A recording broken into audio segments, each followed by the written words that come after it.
cette scène un peu punk rock. Mais on avait tous les deux des influences métal depuis notre jeunesse. Moi, j'ai toujours écouté du métal, du hardcore, du death, voilà. Mais j'en avais jamais fait jusqu'en 2012. Tu vois, c'est le Graal du musicien où tu n'y accèdes pas parce que tu es un peu sur la réserve. Après, c'est vrai que le heavy metal, j'y serais pas venu de moi-même. Ok. Tu vois, je me suis construit en anti-heavy metal toute ma jeunesse. C'est-à-dire que pour moi, les voix aiguës et les petits solos, c'était les gentils. Et que les vrais, c'était le trash, faux, ça, en plus. les hardcore qui sautent partout, qui revendiquent, Tu vois, pour te faire un parallèle, quand on m'a dit qu'on partait avec Rhapsody of Fire en tournée, j'ai écouté ça et je me suis dit, mais non, mais c'est pas possible, je peux pas écouter ça. Je peux pas écouter ça. Et en fait, l'énergie live, elle était super. Oui, j'ai adoré en plus. Quand tu vois 3 à 4 fois le même groupe, scéniquement, c'est impressionnant. Putain, c'est vrai que les compos, ça marche et tout. Adorable en plus. Donc voilà, mais non, mais je m'éclate à fond. Hein. Et puis moi, ça m'a fait hyper progresser aussi dans mon jeu de batterie, dans l'engagement que tu mets dans la musique. Ça fait partie de mon parcours, quoi, tu vois ce que je veux dire, donc d'accord. Je regrette rien. C'est un peu là que tu as commencé la double grosse caisse en fait ou... Exactement. Oui, d'accord, ok. J'ai acheté la première en 2012. C'était la première. C'est ça, il en faut une première fois. Alors vous en parliez aussi, donc au tout début vous aviez un premier chanteur qui s'appelait Simon.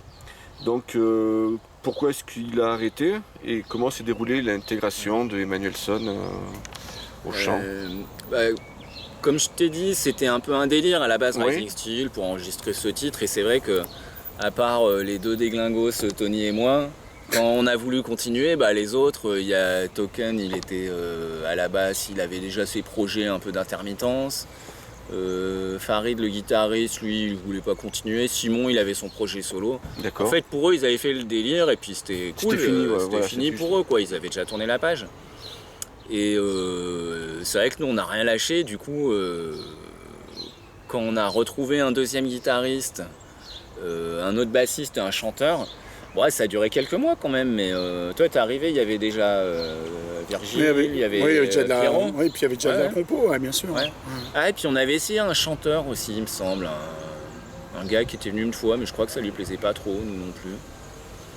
Et non, ça s'est fait de manière très naturelle. En plus, on n'avait pas spécialement de pression parce qu'on savait pas trop où on allait. On avait 2 morceaux et demi composés. Voilà quoi, c'était j'aime bien les débuts de projet comme ça où il y a tout à faire, quoi, tu vois. C'est clair. Tu vois c'est super agréable, ouais. Quelques années. Ouais. Ok. Donc, votre premier EP Warlord sort en 2015. Mais celui-ci n'était pas disponible à votre stand. Est-ce qu'il est toujours possible de se le procurer en format physique? Eh ben non, il est épuisé malheureusement. Non, il est épuisé. Malheureusement.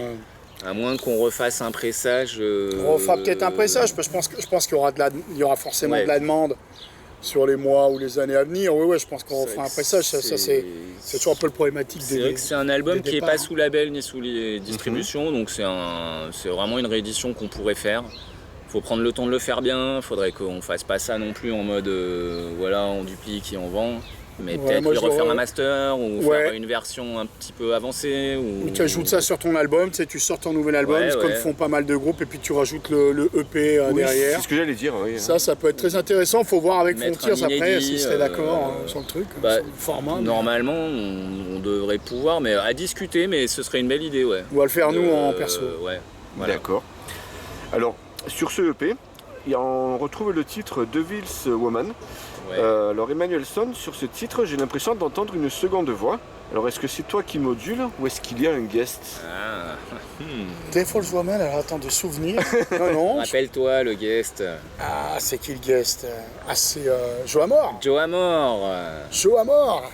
D'accord. C'est Joe qui est sur Devil's Woman ou c'est sur un titre avant Devil's Woman? Non, c'est sur Devil's Woman. D'accord. Il fait le pont. Oui, Joe à l'époque... d'ailleurs, il était dans Nightmare. Je le disais tout à l'heure, oui, il était dans Nightmare, parce que je disais, on va jouer ensemble à la rentrée avec King Crown, on peut le dire. Et une belle voix, granuleuse, comme on aime bien.